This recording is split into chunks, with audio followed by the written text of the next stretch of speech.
Nous allons parler ce soir de la zakat. Si ça ne dit rien à certaines personnes, pour d'autres, cela a beaucoup de sens, surtout les musulmans. La zakat, qu'est-ce que c'est? Qui peut la pratiquer? Comment la pratiquer? Et à quelle fin? L'Association des cadres musulmans du Togo a fait un lancement de fonds togolais pour la zakat. Cela, à quelle occasion exactement? On va en parler ce soir avec le président de cette association, Association des cadres musulmans du Togo, Abdourafiou Issoufou. Bonsoir. Bonsoir Samuel. Merci à vous d'être notre invité. J'ai envie de commencer d'abord peut-être par vous demander comment vous passez cette période de jeûne pour les musulmans. Merci beaucoup à New World qui nous donne l'opportunité ce soir de nous adresser aussi bien à la communauté musulmane qu'à toute la population de par le monde entier. Et nous sommes, comme vous l'avez dit, dans le mois de Ramadan. Oui. C'est un moment d'intense activité, tant spirituelle que sociale. Et nous rendons grâce à Dieu que cette année, contrairement à l'année précédente, il y a eu un certain étau qui a été desserré au niveau de l'État concernant le confinement auquel on a assisté l'année dernière par rapport à la pandémie de la COVID-19. Donc c'est pour dire que contrairement à l'année dernière où nous avons été confinés, cette année on rend grâce à Dieu, nous passons bien Ramadan dans de bonnes conditions et on ne peut de cela rendre grâce à Dieu. Mais est-ce que c'est quand même facile pour vous d'observer le Ramadan? On sait que la pandémie elle est toujours là, il y a toujours des gestes barrières à observer, c'est facile pour vous?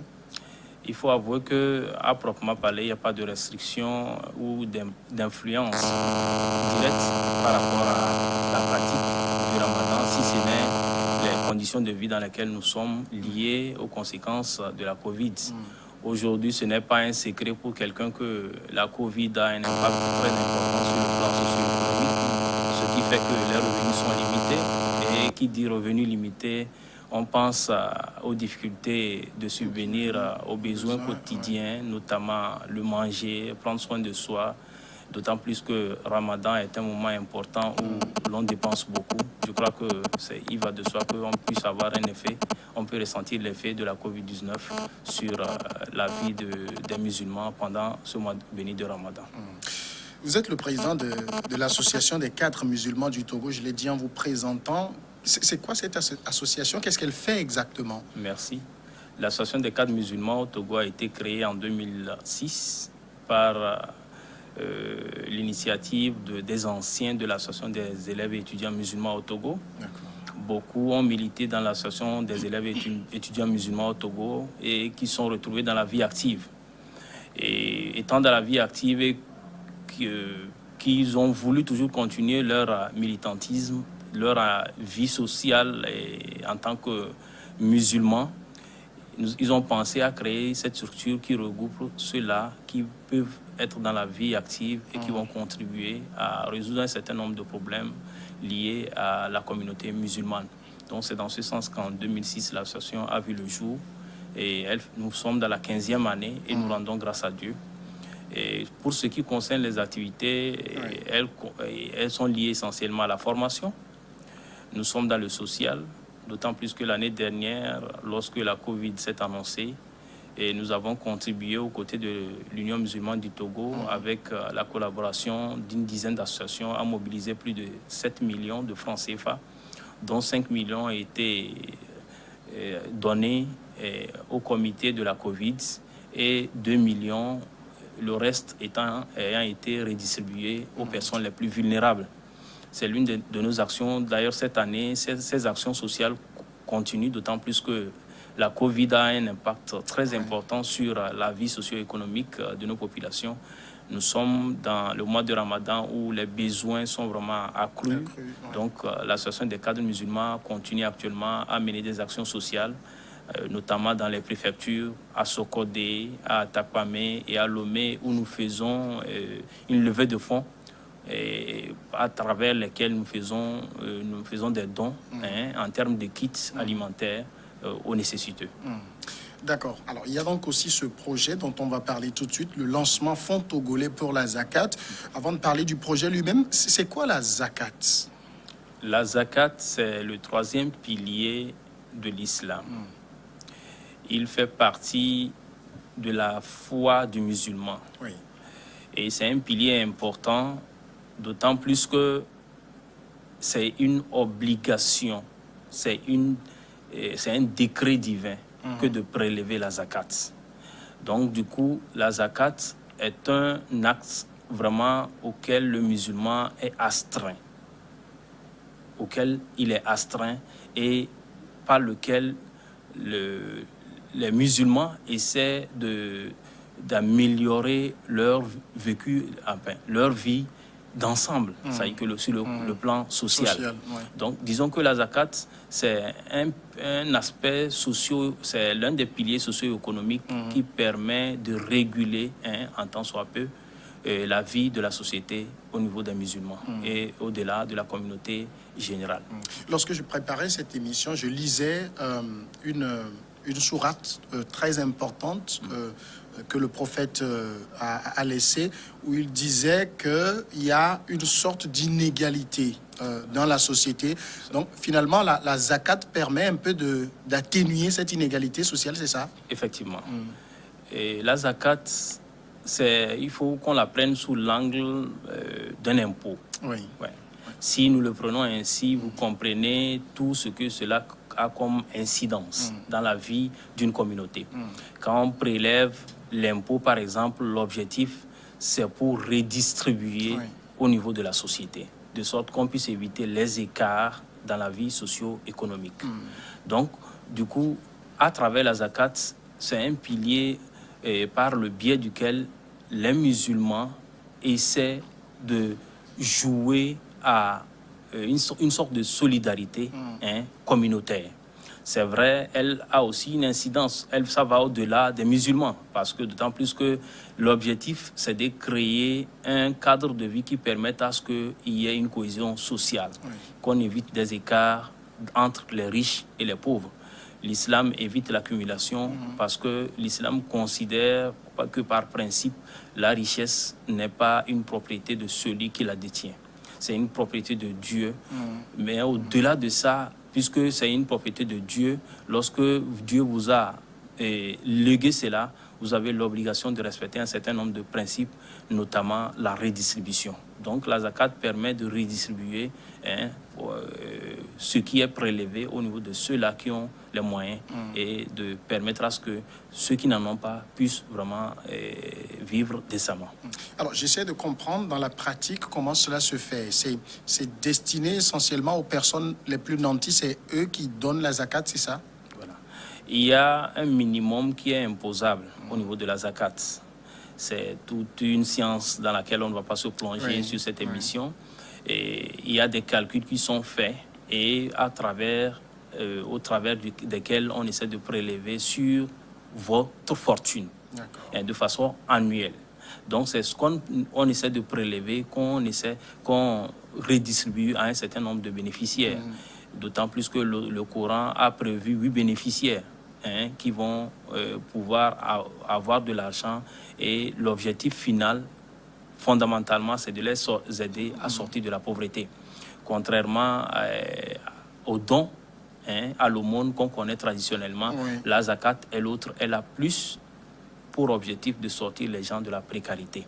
Du coup, en redistribuant cette zakat, on crée des activités génératrices de revenus, et ça fait partie des objectifs de ce fonds de la zakat, c'est d'aider à ce qu'on puisse aider les bénéficiaires à mettre en place des activités génératrices de revenus.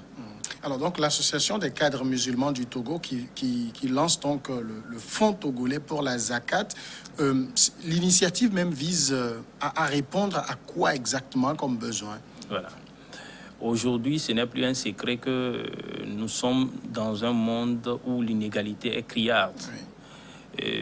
Dieu merci, au niveau de l'islam a pris les dispositions depuis longtemps pour éviter ces écarts. Et c'est l'intérêt de la zakat. À travers la zakat, il est question de rompre avec ces inégalités. Donc, en prélevant la zakat, on va essayer d'aider les bénéficiaires à, comme je l'avais dit précédemment, de créer des activités génératrices de revenus. En dehors de ça, il y a le fait que la zakat permet aussi d'initier des projets sociaux, notamment les forages, les écoles, les centres de santé, etc. Donc, qui auront pour impact de soulager la vie socio-économique des bénéficiaires. Alors justement, comment va se faire? Comment vous comptez mener cette, je vais l'appeler comme ça, entre guillemets, campagne comment vous comptez mener cela? Voilà, il y a plusieurs volets. Et dans le plan d'action que nous sommes en train de concevoir, il y a l'aspect communication qui est très important. C'est l'intérêt même de notre présence ici et nous tenons à vous remercier pour cette opportunité que vous nous offrez. Et c'est important qu'on puisse communiquer et pour que les gens soient informés, d'une part, mais aussi d'être éduqués, parce qu'il y a la méconnaissance des règles par rapport au prélèvement de la zakat. Et sur ce, nous avons beaucoup de travail à faire en termes d'information. Et nous passons à travers les radios, à travers les télévisions, à travers les mosquées. Et de ce fait, nous aurons un apport très important de la part des imams, au travers de leurs sermons qu'ils font les vendredis. Donc il y a ce côté communicationnel qui est très important, de sorte qu'à la fin, la communauté puisse s'approprier vraiment de ce projet. L'autre volet, c'est le fait de faire une certaine cartographie des bénéficiaires. C'est important parce que un fait est de connaître les bénéficiaires, mais un autre est d'arriver à les identifier. Donc, il y aura une sorte d'enquête qui va être faite pour qu'on puisse connaître les bénéficiaires, de sorte que chaque année, de façon directe, on sache que bon, telle personne peut bénéficier, telle personne peut bénéficier de la zakat. En dehors de ça, il y a la cartographie qui est liée aux donateurs, parce que c'est aussi important de savoir qui et qui peuvent donner. Donc ça aussi, il y a ce travail qui va être fait. Et l'autre volet, c'est la redistribution. Pour redistribuer, il faut avoir des agents qu'on va former, qu'on va mettre sur le terrain, qui vont servir d'agents de collecte. Et c'est à travers ce travail-là que nous pourrons mobiliser l'argent pour redistribuer aux bénéficiaires. Alors, donc on voit très bien que ce mécanisme participe donc à apporter une certaine justice sociale dans la société qui donne la zakat. Vous l'avez bien expliqué, ce sont des personnes, j'allais dire nantis, mais j'ai envie de savoir, nantis à quel niveau? Est-ce que c'est celui qui veut, qui donne, ou bien il y a des personnes très spécifiques? Voilà. J'ai parlé du caractère obligatoire de la zakat. Et la zakat, c'est avant tout une obligation. Et cette obligation, elle est faite sur ceux-là qui ont les moyens. Et il y a une quotité qui est arrêtée chaque année sur votre fortune. Et de façon générale, disons que c'est 2 pour 1000 qu'on prélève sur votre patrimoine. Que ce soit l'argent, que ce soit le bétail, que ce soit la récolte, etc. etc.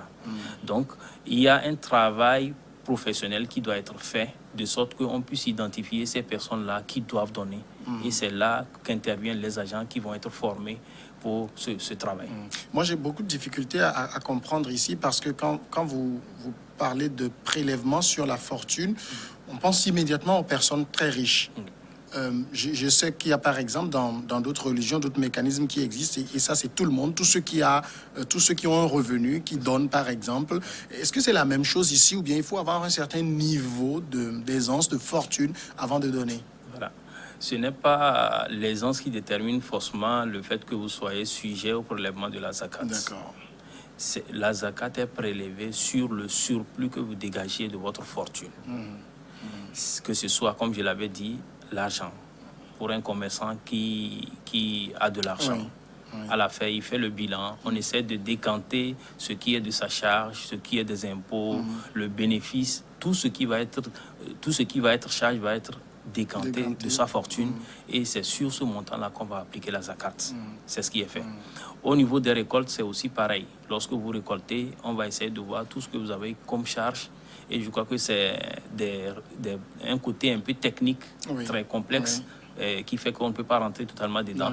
Mais de façon générale, retenons que ce n'est pas forcément les fortunés qui payent la zakat.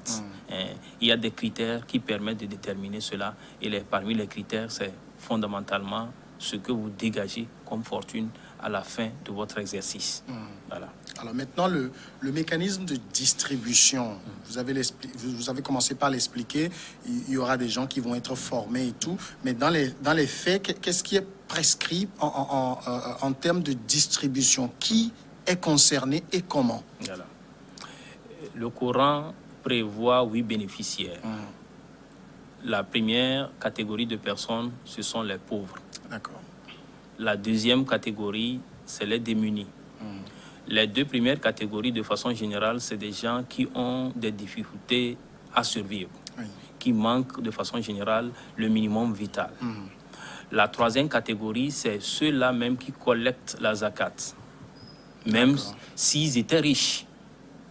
Même si ces gens sont riches, tant qu'ils font partie de ceux-là qui collectent la zakat, ils en sont bénéficiaires.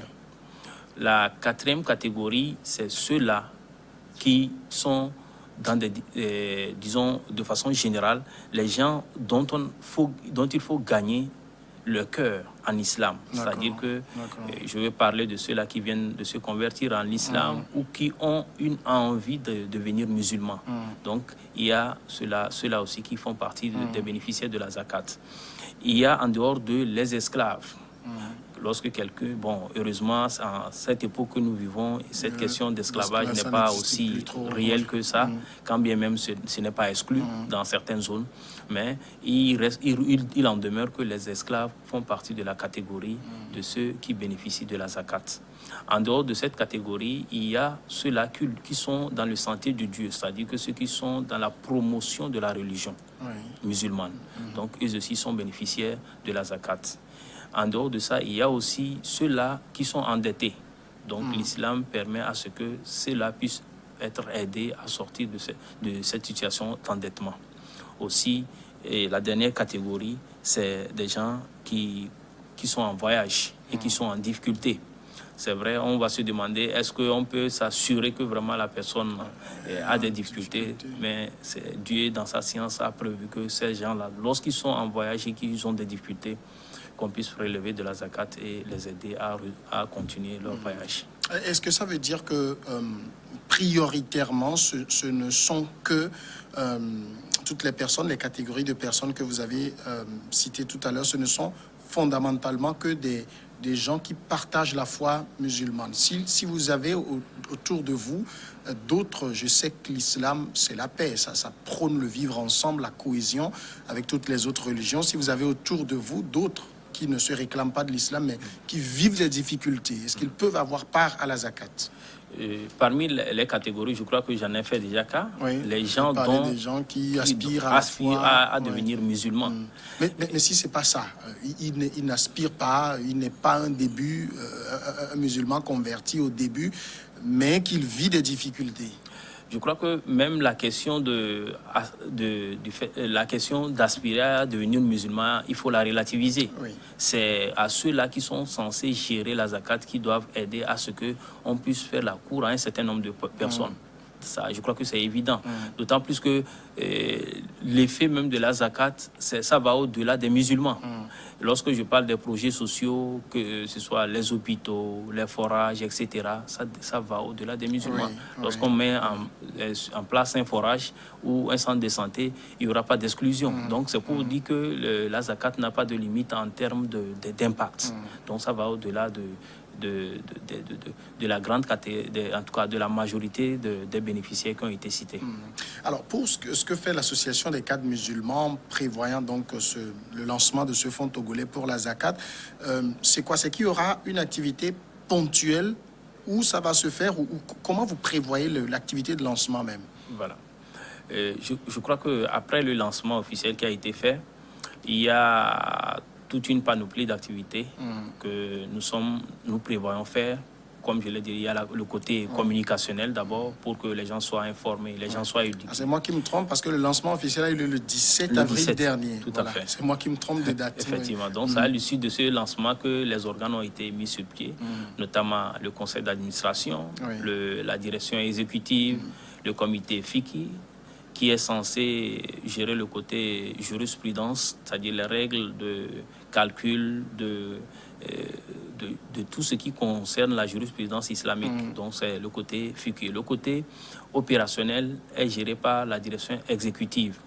À ce niveau, ceux qui ont été cooptés, c'est des spécialistes. Il y a des banquiers dedans, il y a des financiers, il y a des universitaires. Bref, c'est toute une panoplie de personnes qui s'y connaissent en termes économiques. Donc, ils vont travailler à élaborer un plan d'action qui permettra de voir sur tout, c'est que dans le temps, comment est-ce que le travail va être fait. Concrètement, il est question de voir comment est-ce qu'on va mettre des points focaux à l'intérieur du pays. Il y aura des représentants dans toutes les préfectures du pays qui vont être formés sur comment est-ce qu'on prélève la zakat. Ils vont aller vers les gens, ils vont identifier, comme je l'avais dit précédemment, les donateurs. Il y en aura qui vont faire le travail de l'identification des bénéficiaires. Donc, c'est ainsi que petit à petit, on arrivera à avoir une certaine cartographie aussi bien des bénéficiaires que des donateurs. Mais au même moment, il y a des numéros qui ont été ouverts. Il y a des numéros de Flouz et de T-Money qui ont été ouverts. Nous avons ouvert aussi un compte bancaire dans ce sens. Donc, du coup, disons que l'activité a déjà commencé, d'autant plus que même au lancement, il y a une première personne que nous saluons au passage qui a donné sa part de zakat qui est de 50 000 francs. Donc, c'est pour vous dire que vraiment, il y a une certaine volonté affichée au niveau de la communauté pourvu que les gens aient l'information et qu'ils soient éduqués dans ce sens. Donc, on est ici dans un processus qui va prendre un peu de temps, c'est ça? Tout à fait. C'est quelque chose qui va durer dans le temps. Que ce soit le volet communicationnel, que ce soit le volet formation, que ce soit le volet identification, aussi bien des bénéficiaires que des donateurs, je crois que tout s'étale dans le temps. Cela doit se faire de façon concomitante. Ce n'est pas qu'on va réserver un temps pour la communication, un temps pour l'identification, tel que je suis en train de faire. Il y a la réflexion qui est en train d'être faite sur la planification de toutes ces activités-là qui vont s'étaler dans les temps. Mais à quel moment vous arriverez, vous direz que bon, on en a assez, qu'on va commencer par en distribuer? Je crois que cela dépendra du volume de moyens qu'on aura mobilisés. Parce que le risque, c'est d'avoir des bénéficiaires que vous avez sous la main, mais tant que vous ayez les moyens de les satisfaire. Donc, il faut être prudent à ce niveau et nous voulons aller de façon prudente de sorte qu'on puisse s'assurer que jusqu'à un moment, on puisse avoir le minimum quand même qui puisse permettre de dégager les moyens et qu'on puisse commencer par satisfaire les gens. Parce que dès que l'information existe sur la voie publique que la distribution de la zakat a commencé, vous imaginez ce que ça va être comme affluence au niveau de la direction exécutive. D'autant plus qu'aujourd'hui, nous passons des moments très difficiles. La moindre information d'une opportunité d'assistance, ça fait vraiment courir beaucoup de personnes. Et donc, il faut être prudent. Ça veut dire qu'au même moment où toutes ces activités concomitantes sont en train d'être menées, l'activité d'identification des cibles bénéficiaires également se fait? Tout à fait. Comme je l'ai dit, la mise en place des organes permet en fait de commencer automatiquement les activités. Le côté opérationnel, c'est la direction exécutive. Il y en a qui vont être chargés, notamment il y a le responsable social, il y a le responsable social au niveau de la direction exécutive qui est chargé de l'identification des bénéficiaires. Il y a le responsable statistique qui est chargé de l'identification des donateurs. Donc disons qu'il y a plusieurs tâches qui vont être faites de façon concomitante, comme je l'avais dit. Donc, il n'y a pas un temps aussi figé pour l'une des activités ou l'autre. Ça va être fait de façon concomitante. Est-ce qu'une telle activité est une première au Togo? Disons que c'est une première et c'est un vide que nous avons essayé de combler au niveau de la communauté musulmane.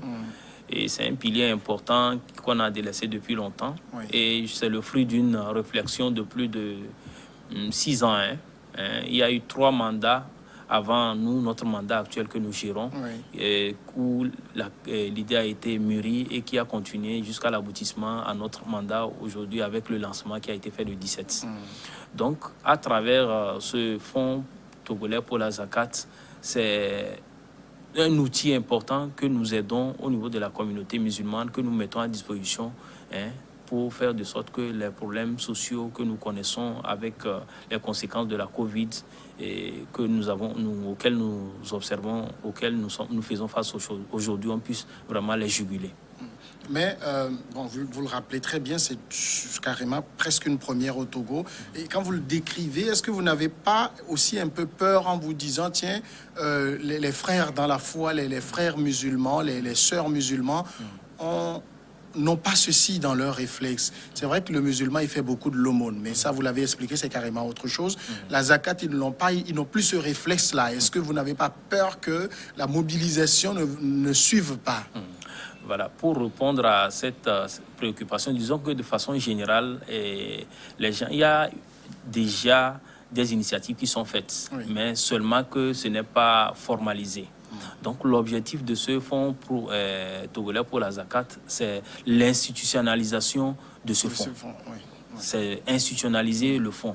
Dès lors que c'est institutionnalisé, que les gens savent que réellement il y a une institution qui se charge du prélèvement et de la redistribution de la zakat, ça donne une autre perception du volet du projet. L'autre volet, c'est qu'il y a la communication dont nous parlons. Il y a qu'il faut communiquer beaucoup, il y a qu'il faut former des gens. Et je crois qu'à travers tout ce travail qui va être fait, l'adhésion sera totale. En tout cas, nous sommes très confiants, d'autant plus que nous avons impliqué toutes les parties, dont l'Union musulmane qui a donné son accord, d'autant plus que dans les organes, le conseil d'administration, le président est le premier vice-président de l'Union musulmane du Togo. L'un des membres aussi de l'Union musulmane du Togo en charge de la zakat, il fait partie du comité FIKI. Nous les avons aussi dans les organes.